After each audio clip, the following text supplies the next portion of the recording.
like the mental block of transitioning into this new field.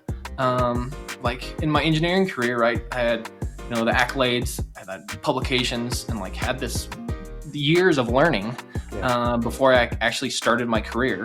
And so to jump into something brand new where couples are going to rely on me to film the most important day of their life, presumably, just kind of that pressure and like, who am I to like charge for a service, and who am I to be the person capturing this wedding? But and I still deal with imposter syndrome still. Like I've been doing this now for about 2.5 years, and it's real. Yeah. And I know it's like a buzzword, but it is really real. Yeah.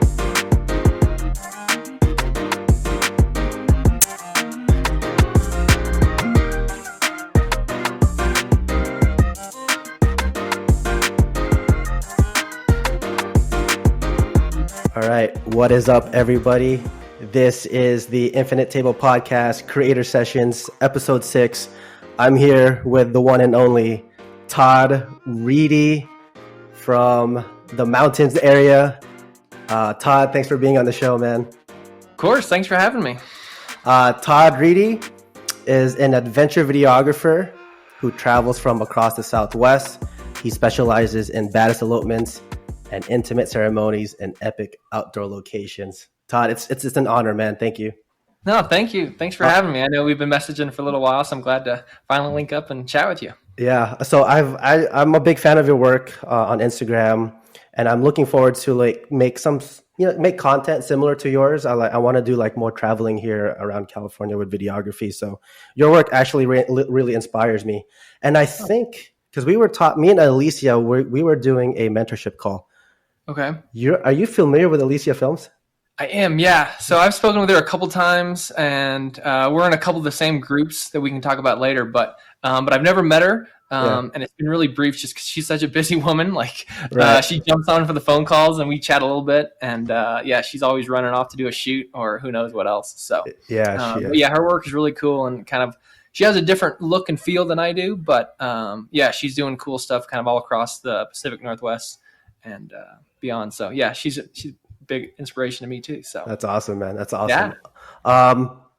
Yeah. So we are a group of videographers, you, me, Alicia, and people here in the videography in the California area. But you before getting into videography, you pursued a degree in mechanical engineering. That's correct. Right. So was that something that you wanted to do after like high school or? Yeah, it was kind of like always kind of the career path. My dad was an engineer, and I always liked building stuff and like working out in the garage and just kind of messing around with things. So it kind of was what I had planned to do kind of through high school, and was good at math and science. And yeah, it just was great. Thought that's what I was going to be doing for the rest of my life. My dad worked for, pretty much one or two companies his whole career. So I just thought that was the normal. Did all the schooling. And started working, but it was exciting at first, but then just kind of got boring and just kind of unfulfilling, like kind of, rose in the ranks. So I wasn't actually doing cool engineering. It was more of like budgets and like managing people and like going to big meetings and like getting funding and stuff. So just kind of wore me out. I'd come home kind of aggravated and complain a lot. And so had the opportunity to make a pivot. And so here we are. Yeah. How long did you do mechanical engineering? How many years? So I looked back because I was in school for 10 years. So I have my PhD in mechanical engineering. Wow. And then I worked 7 years at a laboratory in New Mexico doing defense type work. And again, it was really cool at the beginning and it was fulfilling, but just kind of fell out and didn't really align with what I wanted to do with the rest of my life. So yeah. That's actually pretty impressive, man. That's something I can never get into. That's pretty impressive, dude. Mechanical engineering, that's awesome. But what made you pivot? So you said you were unfulfilled and you wanted to get into the creative field in videography. How did you discover videography? Yeah, so it was kind of right before COVID. I got on, the Bumble and actually met my current fiancé. And so she is an adventure elopement photographer. And so she was telling me all these cool stories, like getting to go to these cool places to take photographs of people getting married, like in national parks, in the mountains, in the desert. And compared that to my life of going to a cubicle and, going to meetings, literally like running from meeting to meeting. And it Yeah. just was like, that sounds awesome. Yeah. And so she like found a couple that they didn't have a videographer. And she asked them if I could do it for free. And so I borrowed one of her cameras and learned as much as I could just from YouTube real fast beforehand. Bought a DR10L on Amazon, like overnighted it. And shot that first one and thought, this could be pretty cool. So that's kind of how it's kind of transpired. So that's awesome, man. Congrats on the engagement, by the way, with your Thank fiance. you. So she's also a photographer. Does she do that full time, or does she have a full time job? Yeah. So, and that's actually part of the reason that like kind of got inspired to do it. So she does it full time now. And beforehand she was a veterinarian, and same thing. She kind of got burnt out, was tired of the grind, and she picked up a camera and enjoyed it. And then she was able to build her business to basically replace her income as a vet. And so then she transitioned, I think like 5 or 6 years ago. And so that like kind of seeing that story kind of gave me permission to do the same. Just because I kind of grown up thinking like you go to school to do one thing and then you just do that forever. And kind of the idea of, you can pivot and life's long, and why do something that you don't enjoy when you can pivot and do something cool? I mean, so that's one of the reasons why I'm actually doing this podcast, because I want the audience to know that you don't have to stay, or you don't have to be stuck at a dead end job, right? Yeah. Like you still can still pursue your passions, even if it's on the side. Yeah, right? exactly. Even if it's on the side, it doesn't have to happen overnight. Like how you made the jump from mechanical engineering to videography, and most people today in society are just like, they always question it, like, how do you make money from that, or how are you going to make a living from that? And that's another topic that we're going to get into later. But like, I'm just trying to, with this podcast, is the whole reason is just trying to break that myth, right? Like you can go out there and do something fun, right? And make money from it, right? So exactly. Yeah. And really before, I mean, like, I know lots of people, right? You hear constantly, like people, I hate my job. Yeah. Then why don't you do something different? Right. And it took me a long time to like pull the trigger and finally like, get my ducks in a row to be able to do that. And I'm in a fortunate spot that I don't have children. My expenses are pretty low. So it's not like I have a whole lot of responsibility, right? I'm kind of relying on myself. So I had the ability to save up beforehand and then had a runway if it didn't work out. If I didn't get the bookings that I needed to sustain the lifestyle that I needed. So, there's some timing and some strategy for it, but life's too short to just grind to, for a shitty boss and a crappy job. Right. So absolutely. But with your videography, getting into the field, what challenges did you have to face? Like what with your creativity? So you went to, I call it YouTube University because that's the way I did it too. But did you take any courses, any like courses or anything like that, or? Yeah. So initially it was when I was able to, from this first couple, they said I could do it. Right. Yeah. It was, I got to learn this new skill, which was part of the drive to like do a creative field was, as kind of, I want to learn something new and be creative. So I like, got on my computer and like made a syllabus because I, come from an academic background. It was like, okay, these are the things I need to learn, video or, camera settings, audio, whatnot. And so I like started to do that through YouTube and did the first wedding, which went fine. Definitely had a lot to learn. But then it was very hodgepodgey, right? Because there was so much information out there on YouTube, which is great. But then I was spending a lot of my time searching for the good stuff. So then I purchased, it's called Full-Time Filmmaker. It's like a little package. Yeah, Parker Walbeck. Yeah. Yep. So it was like on sale and decided, you know what? This is like a full comprehensive thing and it's going to be more efficient to have like actually have some structure where they've like put together all the the modules. So I got that, worked through some of it, Like all of the wedding stuff, but I mean that course is so huge, and a lot of it stuff didn't apply. So it at least got me started to like know more of the lingo and like what I needed to look up. Hmm. So that was kind of the start, and then kind of the other two facets of it was because I had my engineering background, so I'm good with numbers and spreadsheets, and I actually worked with some budget stuff. But running a business, I had no idea. So the other part that my fiance does, in addition to doing photo, is basically she teaches elopement photographers how to run their business because she's been doing it for so long. So basically, she's been my like go-to for business stuff. So I sat in on one of her kind of like group coaching sessions, which was really good, kind of the good basics of running a business. And then I kind of found that I just like was in this like silo, right? I live in my office. I talk to her about photo, but she doesn't really know the video stuff.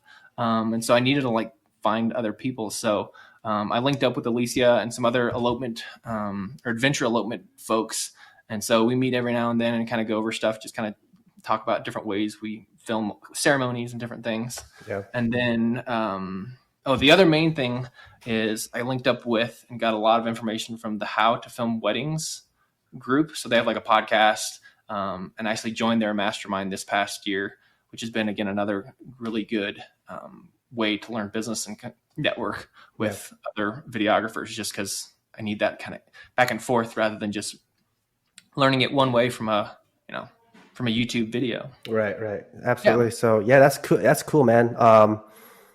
Yeah, you have all the resources. Yeah. Your wife, she does a little bit of coaching. You went to a mastermind. And that's one thing about getting into like videography. You can always learn the artistic side, but you also got to learn the full circle, right? You got to learn the business, getting bookings, making a website, creating content for social media, because that's how you're actually going to reach your audience and get your potential future clients, right? Because exactly. You need to learn the business. I mean, my friend Brian Davis, he said, it's like the Dunning-Kruger effect, right? You can always pick up a camera and learn how to shoot a photo, but that's all you're going to get. Like, you just know how to shoot. But if you don't know the business and you don't know how to get clients, then you're just going to go downhill from there. So yeah, exactly. And that idea of, you can have like the most amazing work, right, but if you're not getting it in front of eyes or in front of couples to book you, then it's not going to be a business for very long. Right. Absolutely. Right? Absolutely.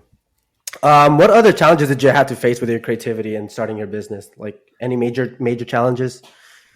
Yeah, I think the main thing is just kind of like the mental block of transitioning into this new field. Like in my engineering career, right, I had, the accolades, I had publications, and like had the years of learning before I actually started my career. And so to jump into something brand new where couples are going to rely on me to, film the most important day of their life, presumably, just kind of that like pressure and like, who am I to like charge for a service, and who am I to, be the person capturing this wedding? But and I still, deal with imposter syndrome still. Like I've been doing this now for about 2.5 years, and it's real. Yeah. And I know it's like a buzzword, but it is really real. Yeah. So I think just kind of working through that and like figuring out why I'm doing it, like always kind of going back to my why. That's also a cliche name or a cliche term in the creative field and really in business, but like, why am I doing it? And like, what value am I providing? Right. And I think that knowing that, their wedding is like a once in a lifetime opportunity. And like I get to be a part of that, which is amazing. Right. And to tell their story. But also, because on the adventure elopement side, it's not like just showing up to a hotel or like a barn with your gear and you set it up and you film it. So a lot of the stuff I'm doing is outside in the elements, either like doing a hike or going skiing or different things. So there's not that many wedding videographers that are doing the adventure elopements. Right. So having those kind of skills in addition to the video skills is, I think, what kind of makes me unique. And just building that and figuring that out and building confidence to do that.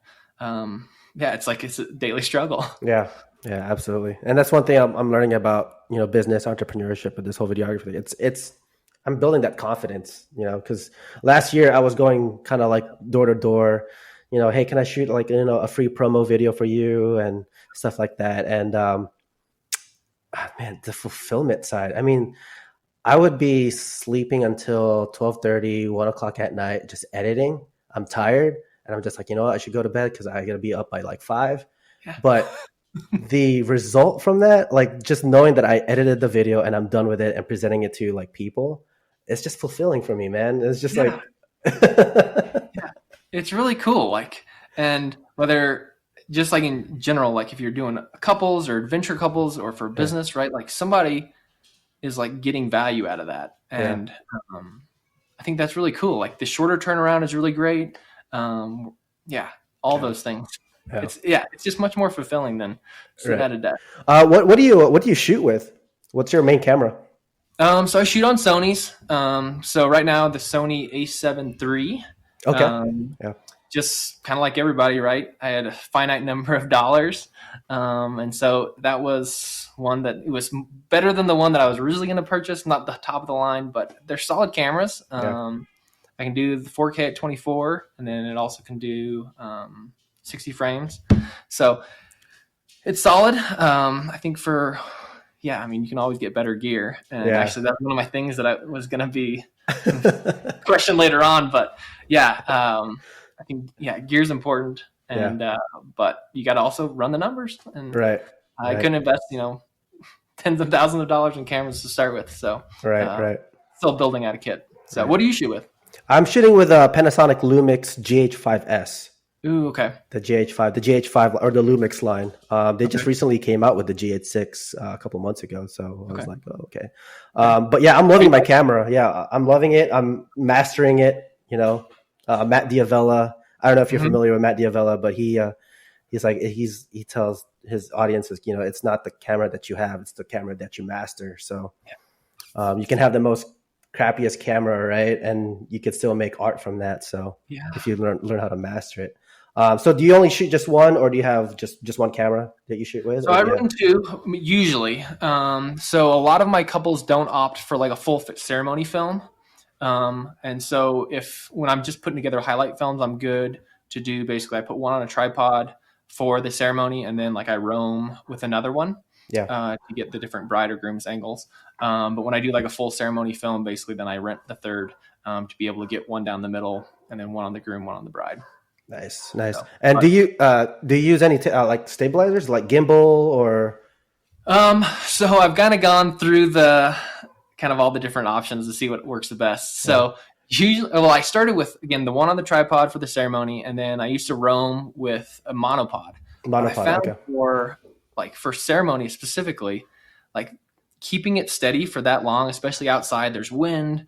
It just was really hard to like stabilize it afterwards. It was really moving around. So then I got into where I put the one camera on the tripod to get the wide angle of the ceremony, and then I actually roam with a tripod that I just kick open the legs, right? And it's much more stable than I run over to the other side, kick the legs open.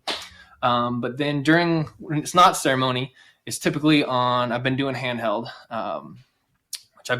it's nice because I'm on uneven ground on rocks. It's kind of nice. But I did just recently get a gimbal, and I'm still learning it. So I haven't used it yet for like a real shoot. But that's hopefully in the future, once I get it mastered. Yeah. Which one did you get? Did you go for the Zhiyun or the DJI? It's the DJI RS2. Yeah. The RS2? Okay, yeah. Yeah. Right so I got it, and then I feel like the very next day they released the RS3. So that's how it always goes. Yeah, right? they're just like iPhones, man. They obsolete their their products like a few years or so. So how about you? What do you run on? I run on a Zhiyun Crane 2. Okay. Yeah, Zhiyun Crane 2, and I got it about a year and a half ago. Okay. Yeah, I did an informal wedding ceremony for a few friends, and I did that for free. So I was testing that out, and I love it, man. I'm still trying to get used to like learning the balancing it with the balancing. It's hard, dude. It's just like, man. So my editor, he's the one that actually taught me how to balance it properly. So I've been learning and practicing on that.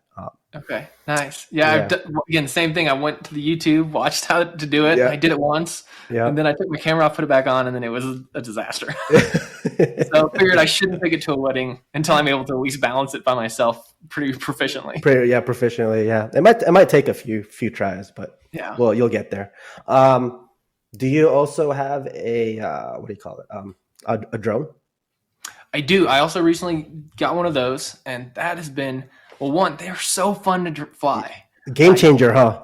Yeah, Yeah. I could go out because I got like the 3 battery combo pack or Yeah. whatever, and I'll just go out there and burn all 3 like just for fun, like as I'm practicing. Yeah. And so one, yeah, it's so fun. It's just like a toy, right? But Yeah. I get to use it for my work, which is amazing.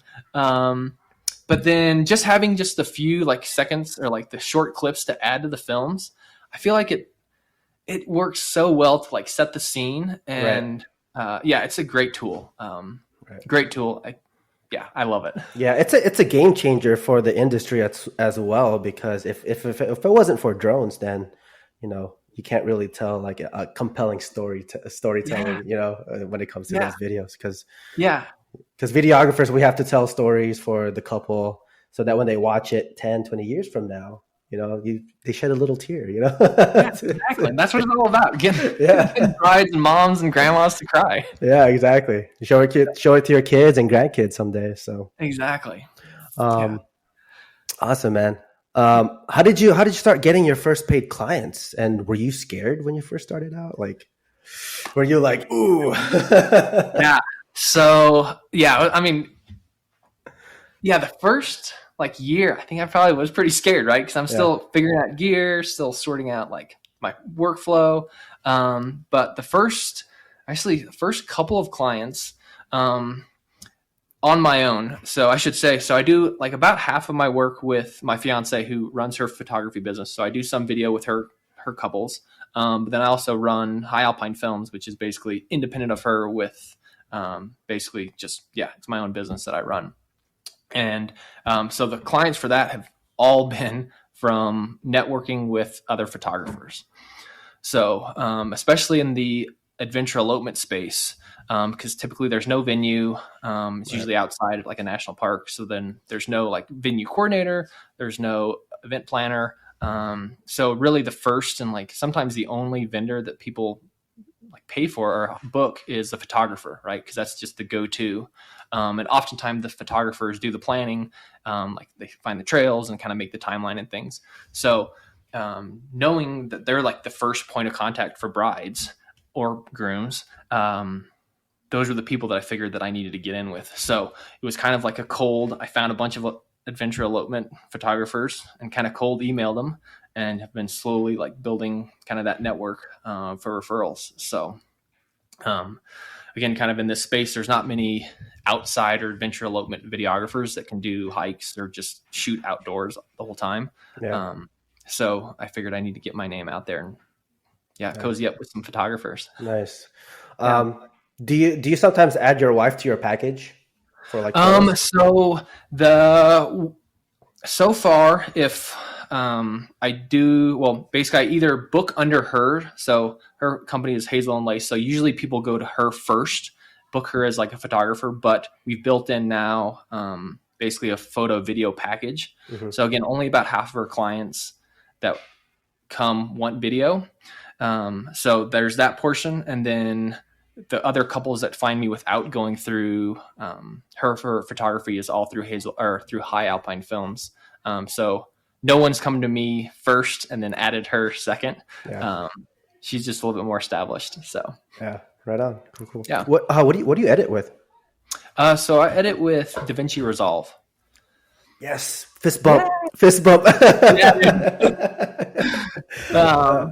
Yeah, and same thing with like we talked about, right? You have so many dollars at the beginning, and it was free. And again, like I didn't know how much I was going to get into this, and so I love it. It's a nice tool. Yeah. I've opened Premiere a couple times, but haven't done any digging. And DaVinci just seems nice. It seems like it's legit. Yeah.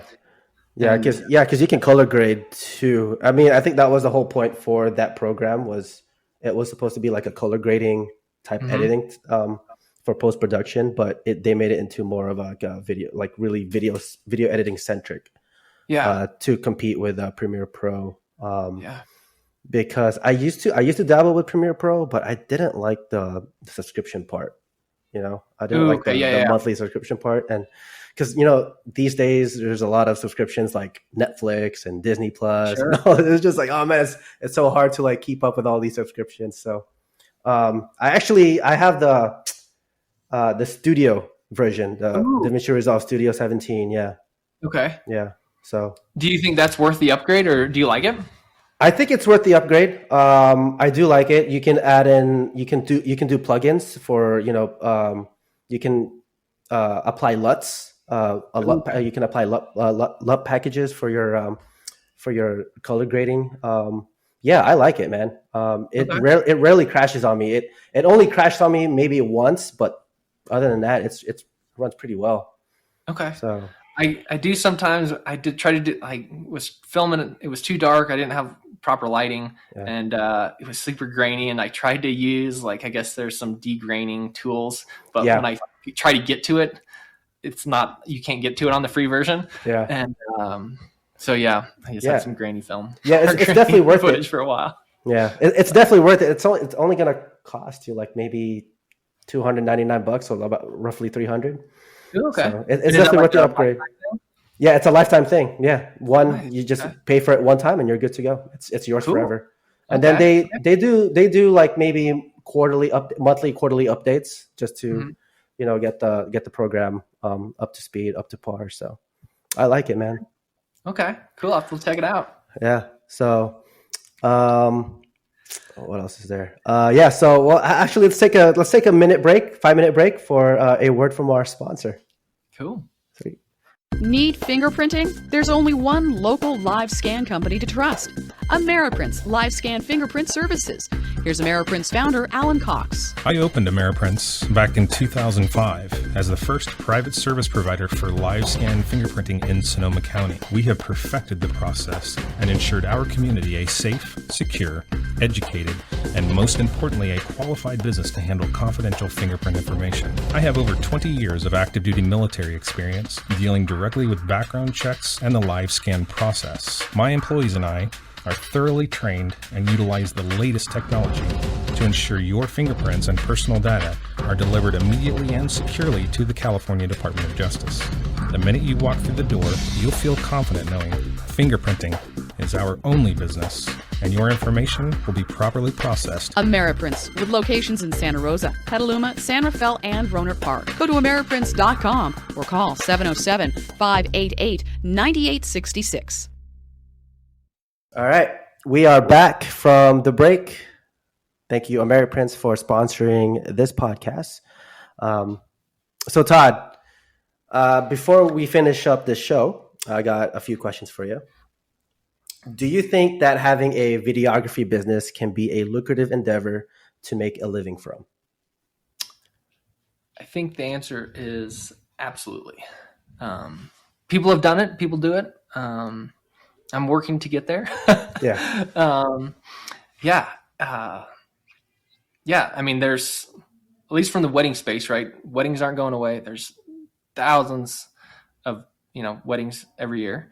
And they need videography. And I think that as video becomes more of like a staple in our lives, and we've already seen that within the last couple of years, how important it is. Because we're seeing it now, like Instagram's going pretty much all video, right? It seems. Right. YouTube, right? TV, all these streaming things, like people want video. So I think there's definitely a need.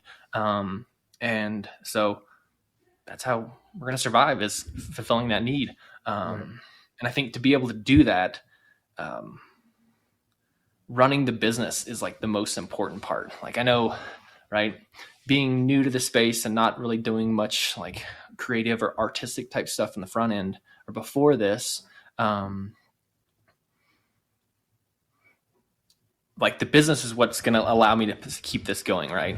As I learn additional like video skills, editing skills, and like all of that, the production side. But the business is what's going to sustain the funds to, support my lifestyle. So Right. I think knowing the cost of running the business, following those numbers, knowing what gear you can buy, what you can't, when you have to buy it. I think that's the way to do it, is to make it sustainable. You got to run a business first and allow the creativity to come second.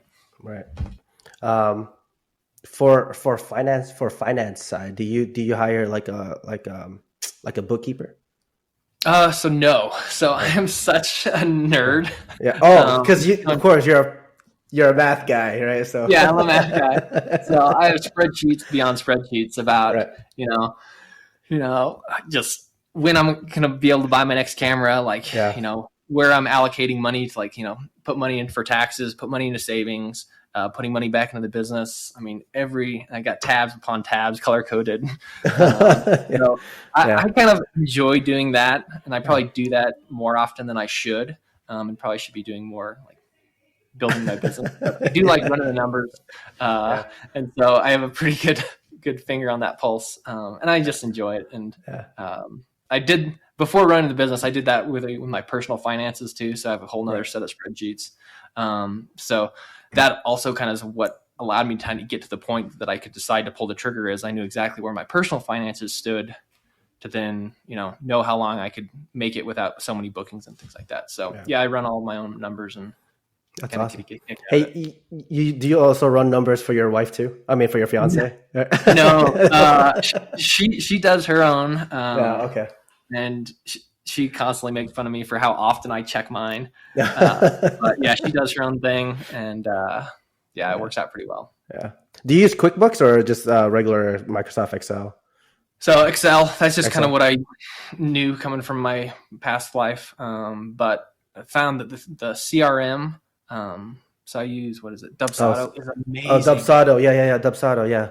I know, everyone pushes, like, I guess HoneyBooks is pretty popular, but Dubsado, that thing is really cool. It keeps everything straight and kind of by project. And so I love that tool. That's awesome, man. Yeah. Alicia did mention about that during our mentorship call. So Dubsado. Yeah. Cool, man. So so videography, creative field can be a lucrative business. I also believe that too. If you know where to start, getting the resources, getting mentorships, attending masterminds, right? Do starving artists really need to starve? So this is a funny question. I think they don't have to, right? Right. If you want to, you can. And if you want to, like, pursue art as like a hobby, or like as that lifestyle of a struggling artist, I think that's more than fine, and people do it. And but I want to be able to run this business and like support my lifestyle. That was like the main goal, right? Was to my current lifestyle. And so it doesn't have to be, but it kind of goes back to being like prioritizing running a business, and not just doing it for the art's sake. But if you love doing art, then you should just do it, whether it's your job or not. It could be, if it be a hobby or stuff like that. Because I have this mentality, like you could be the most awesome painter, right? And you paint something, you create something that's worth $1 billion, but how can you make it $1 billion if you make it $1 billion work if you don't know how to market it correctly, right? So if it just sits in your office forever. So what advice would you tell someone who is getting into videography / creative field?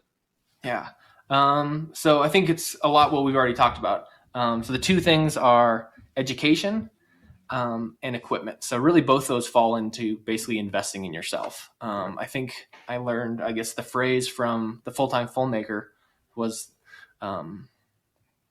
they said, like, you shouldn't expect like a couple to invest in you if you're not going to invest in yourself. So I took that to heart. And so investing in yourself from an education standpoint, right? So find that mentor, finding a coach, whether it's from the creative side, or the technical side, or the business side. I think both of those are very important. The other part of it is education, is like just practicing. So and I've had to learn that, right, if you're not getting bookings, you have to generate content. And so I've set up styled sheets for like the type of couples that I want to shoot. You got to pay, right? You got to buy a dress, you got to buy the different things to put that on. But I think, again, investing in that The other thing is investing in equipment. We talked about a little bit earlier about, right, you got to know how much money you have versus not. But I think buying things that you can grow into is very important, as opposed to buying like the cheapest just to get by. Then you're like, if you pursue this, and I found, right, like a year in, like, oh man, the stuff that I bought, I probably could have gone better, and now I'm having to upgrade. Right. So I think, investing, just to succeed, Right. be my biggest thing. Yeah. Yeah, definitely. Yeah, investing in yourself, and also I think a lot of finance, like personal finance, goes a lot into that too. So It does. Yeah. Like, with that paycheck isn't coming every 2 weeks from, a normal W-2 job, Right. and that dries up pretty quick. yeah, There, the bank account tanks. And I've felt some of that. yeah, absolutely. Where do you? So you do the across the Southwest. Do you ever see yourself like traveling to like foreign countries and doing travel elopements there, like in Asia or anywhere else? Like, do you see yourself outside US to do your videography work? Maybe. I've been fortunate to be able to go to Hawaii a couple times and film there. Yeah. And I mean, Hawaii is amazing. Like that's the only way I was able to go. I didn't go prior to that, and I went for work. And it was so beautiful, but like hauling all the gear out there, the extra expense, flying. So normally in the Southwest, right, I typically just drive. Again, it's like a better, I just know how it's going to go. I don't have flights canceled. So the whole thing of going international flying stuff with different like permitting rules and like visa type things, I don't know. I don't think so. I think I'd rather save kind of international travel for personal, and doing it for fun. Because there's talented filmmakers everywhere. And, but yeah, I don't know. I think I love the Southwest, between the mountains of like Colorado and New Mexico and the desert. There's plenty of places to shoot. There's plenty of couples. But if someone came by and said, "Hey, do you want to go shoot an elopement in Switzerland?" I would say yes. So, have you shot? To. Yeah. Have you shot around California? Have you shot around California yet? I have not shot at all in California. No, sir. Okay. All right. Yeah. If you're out here, Yosemite is beautiful. Yosemite. Muir Woods, just right outside San Francisco. There's California and Washington, because I was stationed up in Washington, and I'll tell you what, man, like Washington is the place of outdoors. I mean, yes, like the Southwest is probably also the place of outdoors, but Washington, when the Pacific Northwest is just beautiful, man. Yeah. Really beautiful. I took me and my wife took a road trip down from Washington to California on the 101, the Pacific Coast Highway, and the Oregon coast is just so damn beautiful, man. You gotta shoot some there someday, man. I'd love to. That's one area that I just haven't been to, one for work or for personal either. So I haven't spent a lot of time up there, but it's got a cool outdoor vibe. A little bit rainier than I'm used to in the Southwest, but right. It's gorgeous. And despite being landlocked pretty much my entire life, the coast is really cool. Like the ocean is, watching waves rolling is a mesmerizing thing. It's really cool. Yeah. So you ski, huh? You're You're a wannabe ski bum. Yeah. I looked in your Instagram highlights. It was just like, oh, he wants to be an Instagram ski bum. I used to snowboard back in the day. But now I used to snowboard around here in California. But I want to get back into it. It's fun times, man. I like the snow. It is. It's probably my all-time favorite thing to do. It's just being outside. It's one of those things that I don't think about anything else. I'm not stressing. I'm just in the zone skiing and being outside. I love it. Yeah, it's a stress reliever, man. The outdoors itself is just beautiful. But I definitely want to hit out Southwest, just your area, just to see the Rockies and go back to. I want to hit up Zion. I didn't go to Zion yet. I've been to Arches, but I haven't been to Zion yet. So that's definitely my bucket list. Okay. Yeah, it's a special place. Yeah. It's similar, kind of like the Red Rocks, but just like the magnitude of these rocks is crazy. So, and it's really nice because Zion's pretty close to, you can do Arches again, but then there's like Capitol Reef and Canyonlands are all really close. Mhm. So you can knock out some like really, really cool terrain, all kind of in the same trip within a couple hours drive. So That's awesome, man. yeah. All right, Todd. Where can the audience find you? Website, social media. Where can they find you? Yeah, so all of it's High Alpine Films, so just highalpinefilms.com, and then on Instagram at High Alpine Films. Yeah. Cool. Do you have a Facebook or YouTube channel or? Yeah, so YouTube is also High Alpine Films. Okay. Facebook, like I have it, but I don't interact really from there. So Instagram's probably the best thing, and then if you want to see all the full length films, are over on YouTube at High Alpine Films, whatever the channel is, Right. through YouTube. Yeah. Nice. Yeah, there you go. There you have it, folks. You can find Todd at those platforms. But yeah, this was great. I got to finally meet you. I'm just meeting legends on this podcast, man. People who are making it happen. Just being inspired by you guys, by you, Alicia, and Brian Davis, and all these other people I have in the podcast. Just you get the photographers, videographers who are making it like happen, and it's just like I put it close to my heart. Like you guys are inspirational. So I just want to say thank you for being on the show, Todd. Oh, you're welcome. Thanks for reaching out. And yeah, the networking thing, like people want to be with people, right? And yeah, it's super important. So we messaged about like I maybe want to get in the podcast space. So yeah. It's just it's a small world. So having friends and having people you can ping stuff off of is super important. So yeah, absolutely. Glad to make a connection here. Yeah, absolutely. Yeah, if you want to start a podcast someday with your fiance, yeah, let me know. I'll definitely help you out. I'll let you know what kind of mics, what resources you need. So I'll definitely help you out. And when I'm there at the Southwest, we'll grab a beer sometime. All right. So I love that. Yeah. Reach out and I'll do the same when I'm out in California. Yeah, definitely. So we got our contacts. So Yes, sir. All right, guys. This is the show. Thank you for watching and listening, and we will see you guys soon. All right. Cheers.